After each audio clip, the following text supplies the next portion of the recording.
Guys, I welcome you all on my YouTube channel Anand Math Lab. In this video, I will explain you how to solve compound interest and simple interest related question using traditional approach and using short trick. So सबसे पहले तो हम समझते हैं कि compound interest और simple interest होता क्या है। उसके लिए हम एग्जांपल लेते हैं कि प्रिंसिपल हमें दिया हुआ है ₹10,000। हमें प्रिंसिपल दिया हुआ है ₹10,000। और हाँ, प्रिंसिपल को हम पी से डिनोट करते हैं, कैपिटल पी से।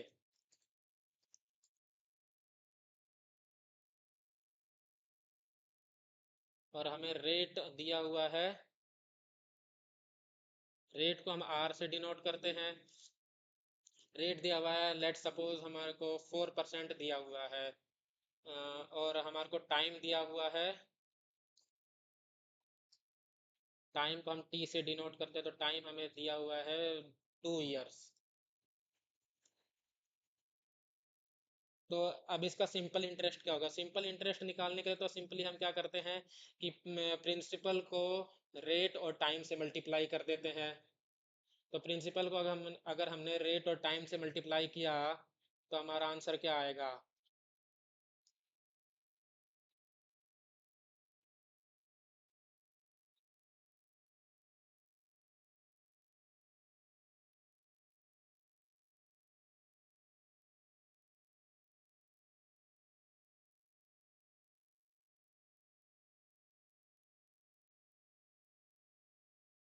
हमारा आंसर आएगा ₹800।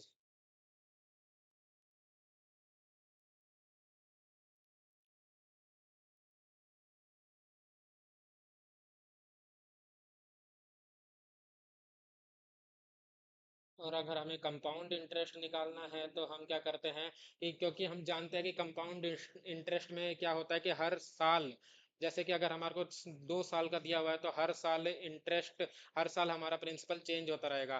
फर्स्ट ईयर के लिए हमारा प्रिंसिपल जो है वो इस एग्जाम्पल के अंदर 10,000 रहेगा। सेकेंड ईयर के लिए हमारा जो प्रिंसिपल होगा वो 10,000 प्लस में जो फर्स्ट ईयर का इंटरेस्ट होगा उसको ऐड करके जो जो अमाउंट आएगा वो इंटरेस्ट होगा, वो प्रिंसिपल होगा सेकंड ईयर के लिए। तो सिंपली हमारा कंपाउंड इंटरेस्ट अगर हम निकालें तो उसका फॉर्मूला होता है P1 plus R/100 to the power 2 to the power T -1। ये फॉर्मूला होता है। तो अगर हम यहाँ से इसका आंसर निकालते हैं तो पहले तो हम P की वैल्यू पुट करते हैं, then 1 plus 4/100 to the power 2 -1 is equals to 10,000।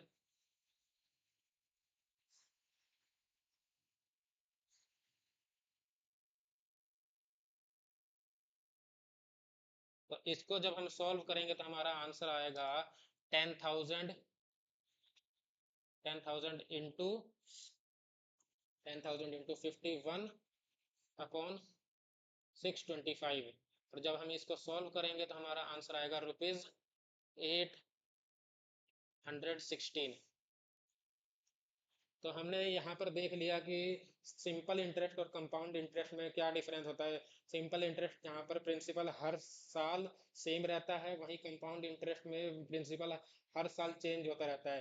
First year के लिए तो सिंपल इंटरेस्ट और कंपाउंड इंटरेस्ट दोनों का ही प्रिंसिपल सेम रहता है, लेकिन सेकंड ईयर के लिए जहाँ पर सिंपल इंटरेस्ट का प्रिंसिपल सेम ही रहेगा जैसे कि फर्स्ट ईयर में था, लेकिन कंपाउंड इंटरेस्ट के लिए सेकंड ईयर का जो प्रिंसिपल है वो फर्स्ट ईयर का प्रिंसिपल प्लस जो फर्स्ट ईयर का इंटरेस्ट है उसको ऐड करके जो अमाउंट बनेगा वो प्रिंसिपल बन जाएगा। अब हम मूव करते हैं हमारे क्वेश्चन की तरफ।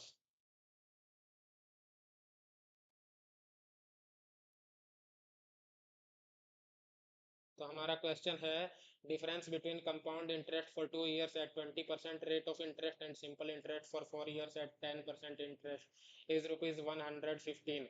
Then we have to find the principal. तो उसके लिए सबसे पहले हम कंपाउंड इंटरेस्ट का हमने फॉर्मूला तो देख लिया और सिंपल इंटरेस्ट का भी फॉर्मूला देख लिया, तो अब हम सिंपली सॉल्व करना स्टार्ट करते हैं।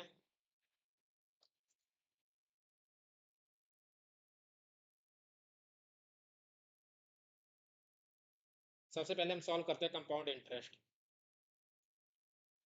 इज इक्वल्स टू, प्रिंसिपल हमारे को नहीं पता तो प्रिंसिपल हम एज इट इज लिखेंगे। देन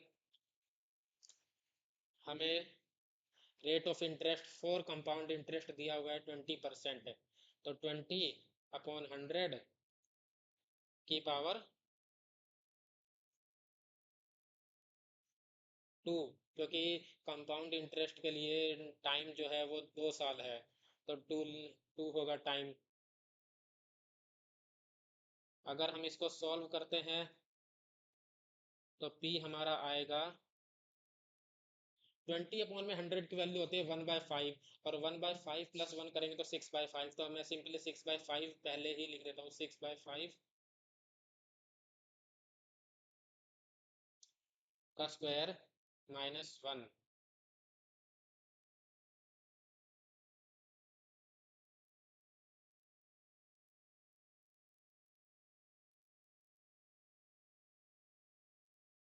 और 6 का स्क्वायर होता है 36, और 5 का स्क्वायर होता है 25 -1। ये हो गया। अब अगर हम इसको सॉल्व करते हैं तो हमारा आंसर आएगा 11p/25। ये तो हो गया हमारा कंपाउंड इंटरेस्ट। अगर हम सिंपल इंटरेस्ट निकालें तो उसका फॉर्मूला भी हमने देख लिया है कि P principal into rate into time, और प्रिंसिपल इस केस में भी हमारे को नहीं दिया हुआ है, तो हम प्रिंसिपल को P अज्यूम करके चलेंगे। रेट हमारा कंपाउंड इंटरेस्ट के केस में 10% है, और टाइम हमारा कंपाउंड इंटरेस्ट के केस में 4 ईयर है। तो हम अगर इसको सॉल्व करते हैं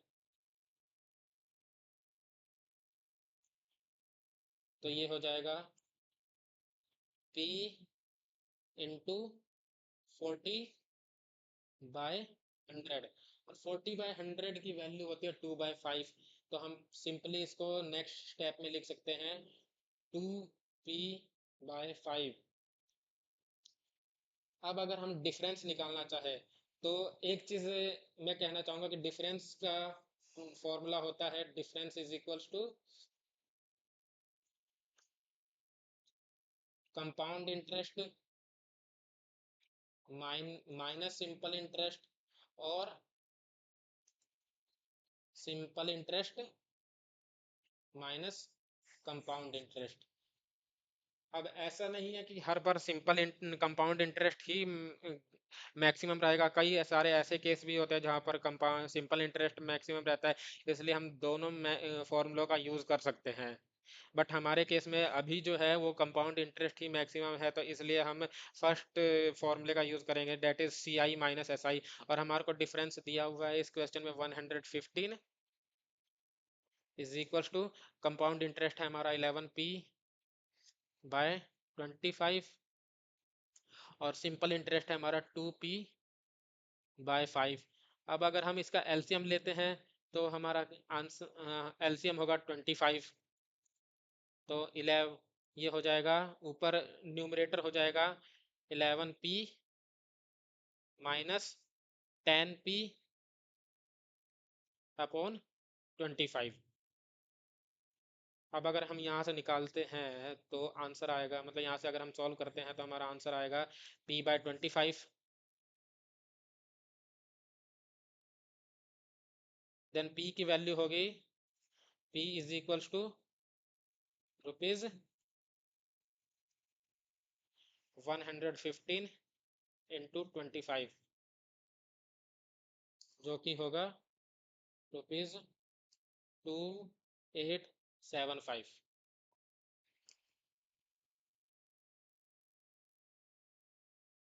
अब इसी क्वेश्चन को हम शॉर्ट ट्रिक से अगर सॉल्व करना चाहें तो वो कैसे होगा, वो होगा कि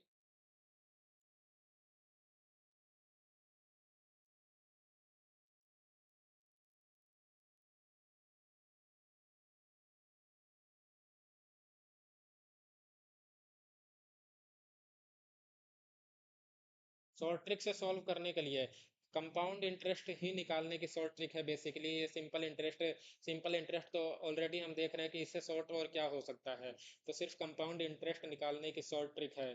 तो कंपाउंड इंटरेस्ट निकालने का शॉर्ट ट्रिक है कि हम, अगर हमारे को कंपाउंड इंटरेस्ट निकालना है तो हमारे को रेट ऑफ इंटरेस्ट जो दिया हुआ है, अगर 2 साल का टाइम है तो रेट ऑफ इंटरेस्ट हमें 3 बार निकालना पड़ेगा प्रिंसिपल का। और अगर 3 साल का टाइम है तो हमारे को रेट ऑफ इंटरेस्ट निकालना पड़ेगा 6 बार। मैं आपको सॉल्व करके दिखाता हूँ। अभी तो हमारे पास क्वेश्चन सिर्फ 2 साल का है तो हम 2 साल के लिए सॉल्व करेंगे।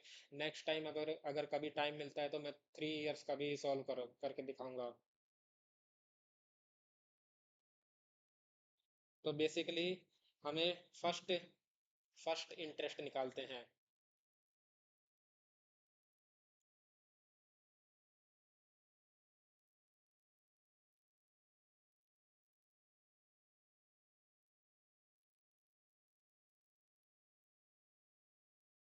पी इंटू 20%, जो कि इक्वल टू होगा पी अपॉन में 5। क्योंकि हम जानते हैं कि 20% यानी कि 20/100, और 20/100 यानी कि पी यानी कि 1/5। तो सिंपली हम p/5 लिख सकते हैं। और सेकंड इंटरेस्ट कैसे निकलेगा, तो वो भी सेकंड इंटरेस्ट मतलब सेकंड ईयर का इंटरेस्ट, और फर्स्ट इंटरेस्ट यानी कि फर्स्ट ईयर का इंटरेस्ट, दैट इज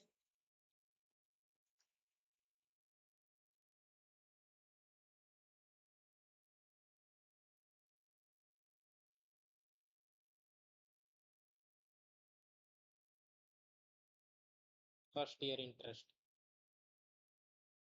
और सेकंड इंटरेस्ट यानी सेकंड ईयर का इंटरेस्ट।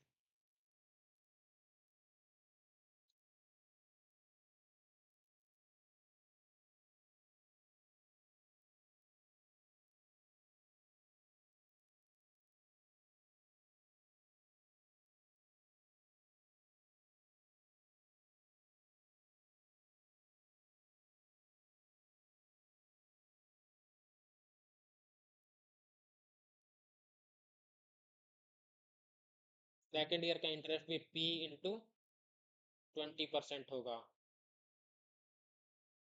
और p इंटू 20% है, जैसे कि हमने ऊपर लिखा p/5 होगा।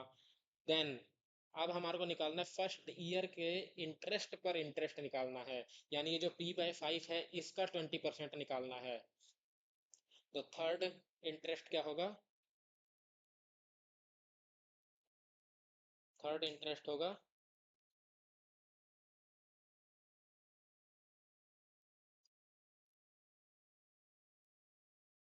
That is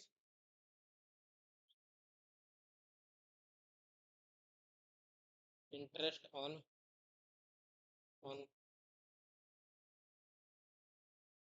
first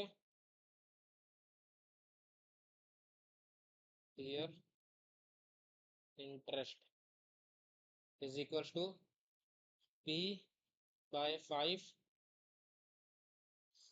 p/5 into 20%, which is equal to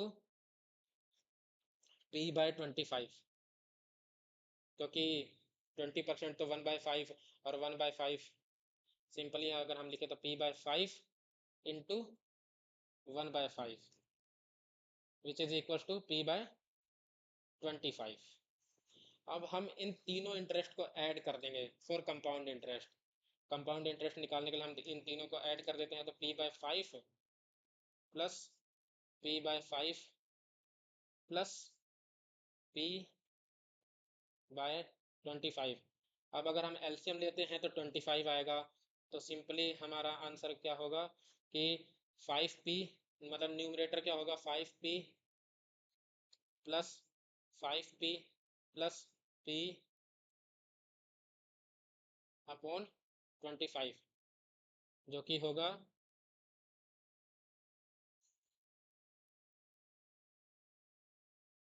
11p/25। ये वही आंसर आया है जो हमने ट्रेडिशनल मेथड से निकाला था। और सिंपल इंटरेस्ट के लिए तो हमने पहले ही बोल दिया कि सिंपल इंटरेस्ट इससे क्या सिंपल हो सकता है। तो सिंपली हम वही वाला फॉर्मूला अज्यूम करके लेके चलते हैं कि p into time into rate यानी कि 40% हो जाएगा।